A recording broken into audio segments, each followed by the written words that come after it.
Hey guys, welcome back.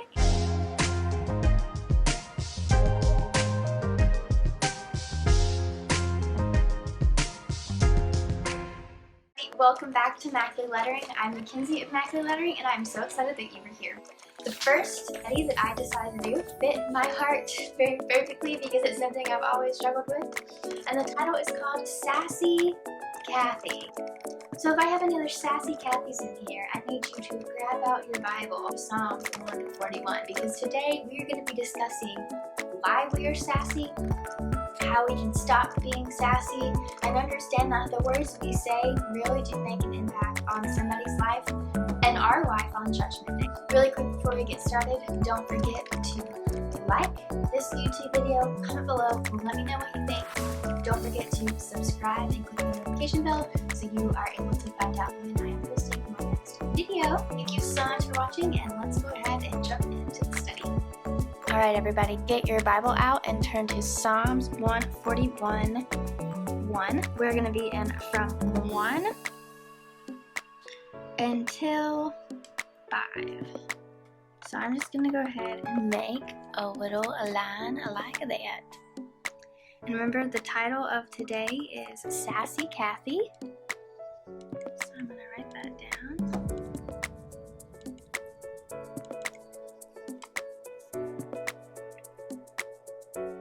First off, I do want to apologize about my nails. They look really bad. Sorry. Okay. Before we get in, just kind of want to let you all know I am using the New King James Journaling Bible. Guys, I am very blessed and I have several different Bibles. I like 3 different translations. New King James, well 4 I guess. New King James, ESV, and NIV. I primarily use an NIV study Bible. However, you guys would be no way near be able to read my notes. So, I'm using the New King James Version. It might be a little different than yours, but the premise is still the same. I do encourage you though, if my version looks a little different than yours, that you compare them and research them. So let's go ahead and start. Lord, I cry out to you, make haste to me. Give ear to my voice when I cry out to you. Let my prayer be set before you as incense, the lifting up of my hands as the evening sacrifice. So there's a lot in here to unpack already. For me, it's August 4th. Not sure when this will go live, but that's when I'm doing this study. So Lord, I cry out to you. So I'm just going to say, I cry out to you. So,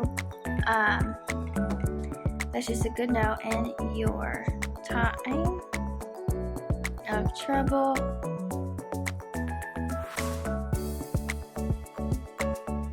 cry out to God.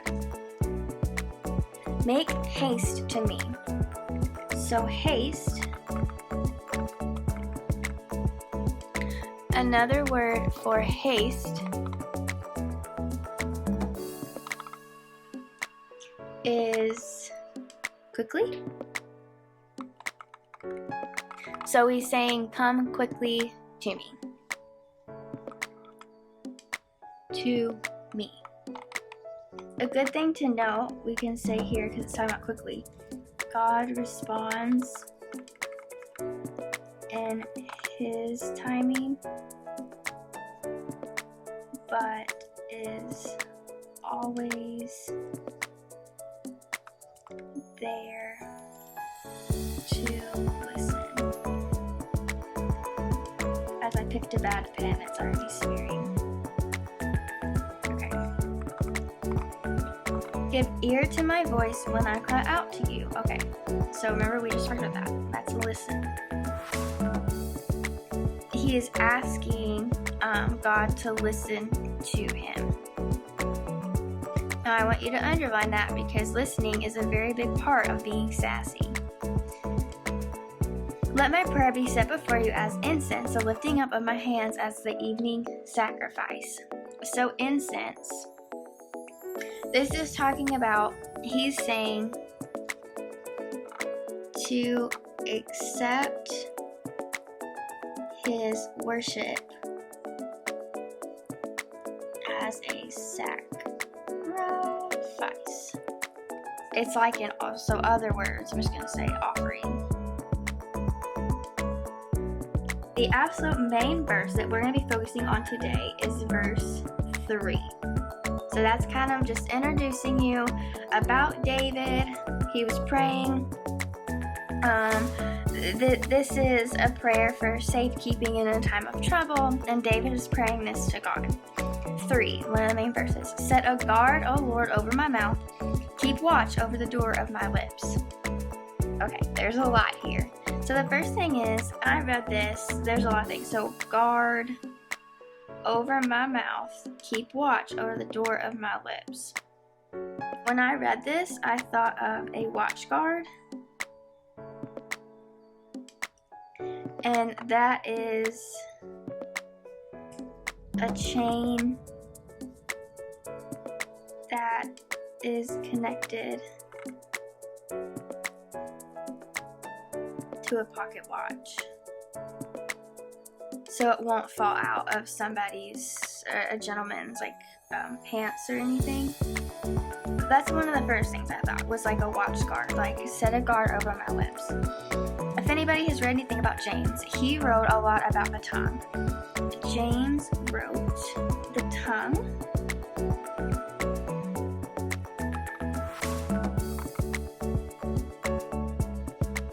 is a small part of the body, but makes great boast.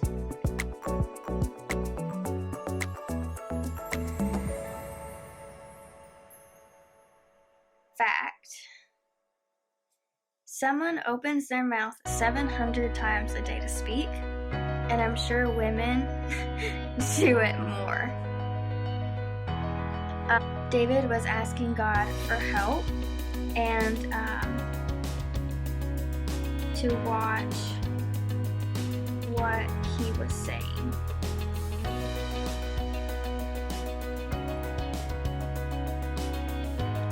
I'm just gonna box that off the people box, but that is okay.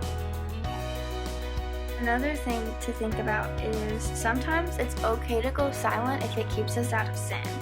So a really good example is Jesus on the cross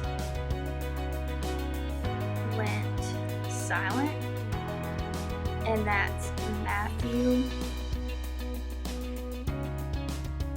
26:63. So it is okay to be silent about something, but that doesn't give you the right to ignore somebody out of hatred. So that's another thing. When we know the power of the tongue, we can ask God to help us with control over our mouth. And then anything that comes out of our mouth needs to bring glory to God. Mouth. Glory to God. A really interesting verse that I found was Matthew 12:36. And it says, I tell you, on the day of judgment, people will give you account for every careless word they say. So I'm actually going to turn to Matthew 12 because that is a very intense verse. So Matthew 12:36. I say to you, for every idle word men may speak, they will give account to it of the day of judgment. So I'm just going to put a little note and say, Sassy, Cathy. And then I'm going to do the original reference, with the Psalms 141.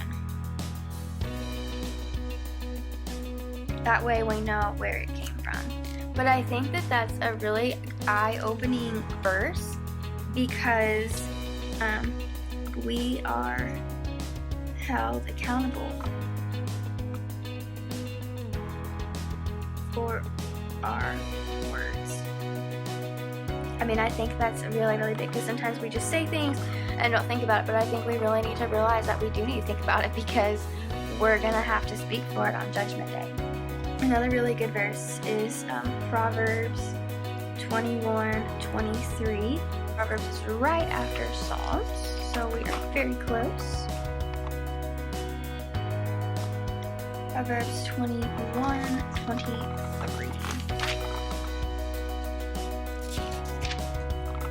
Whoever guards his mouth and tongue keeps his soul from trouble. So I'm just going to say Sassy, Cathy.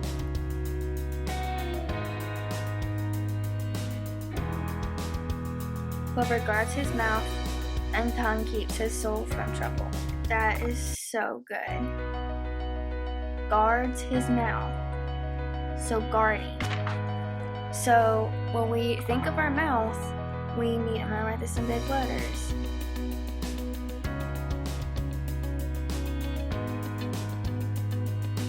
We have to guard our mouth.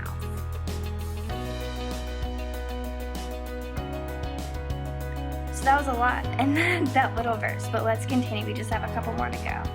Do not incline my heart to any evil thing, to practice wicked works with men who work iniquity, and do not let me eat of their delicacies. Do not let my, okay, so any evil thing. Let's draw a note up here. And I'll move it down so you guys can see. I'm kind of backtracking just a hair so I have room to write. Evil starts on the outside. Evil starts on the outside. No, I missed that. Evil starts on the inside, in our hearts. And it's not enough to pray for God to keep you from your temptations. We need to pray to God. Pray to God to change your evil desires. Not evil. Pray to God to change the desires.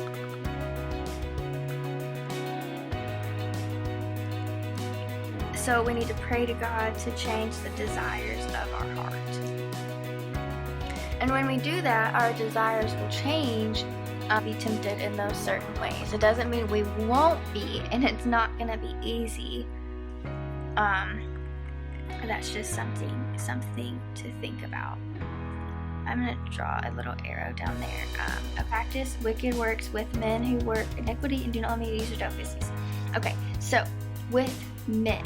So this is going to be a hint to our next study next week. Friends, you really need to have, I'm just going to say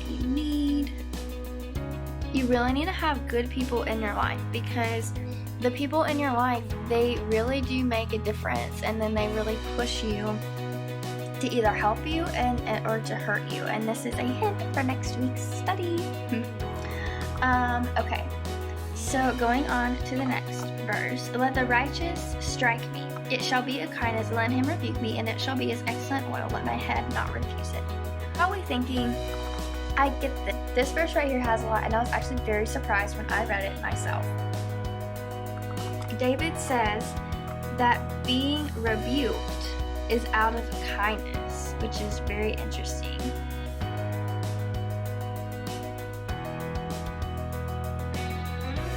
So sometimes we get sassy when people offer,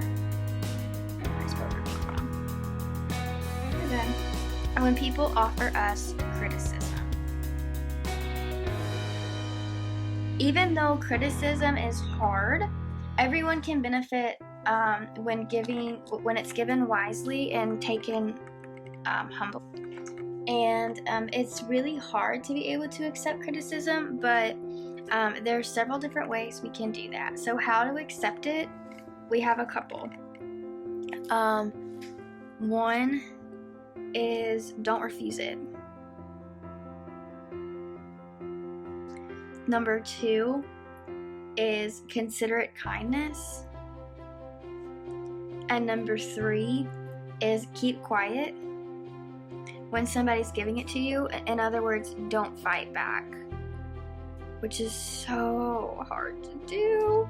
This will help make criticism more productive rather than destructive. So I think sometimes when we are criticized, like, Mackenzie, you talk too much, or I get a lot that one of my biggest things that I get criticized on at my personal job is I take professional things very personally, and that's something that I get critiqued on a lot. And when I get, it's funny when you get critiqued on taking things personally, and then you take the critique even more personally. But yeah, that's just something I struggle with, and it's actually really funny now that I talk about it out loud. But when somebody offers us criticism and they're doing it out of the kindness of their heart, I think that we just say, you know what, thank you. And it might be so hard to swallow, and if you can't say anything, just keep quiet. But just say thank you and move on, because if they want to point it out in us, that's okay. But just remember that everybody's fighting a battle you know nothing about. So I think there's a couple questions we can just end with, just to, you know, kind of just make you think. And the first one is, why are you sassy? And the second one is, what makes you respond that way? I'm gonna say me respond.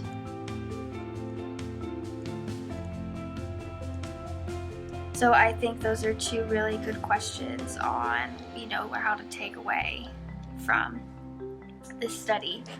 I think kind of going back to the front is, if you look at the first part of the passage, Lord, I cry out to you. So in your trouble, crying out to God. So if somebody's criticizing you and you're not sure if it's legitimate, ask yourself, like, do you raise your hands and worship when things get tough? Like, do you go to God and run? So in this, David ran to God when he needed help to be able to watch his mouth.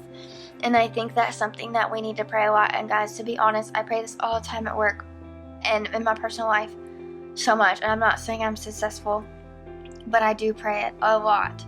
I hope you guys enjoyed the study. I'm just going to highlight really quick and kind of reread my notes and just think about what I talked about.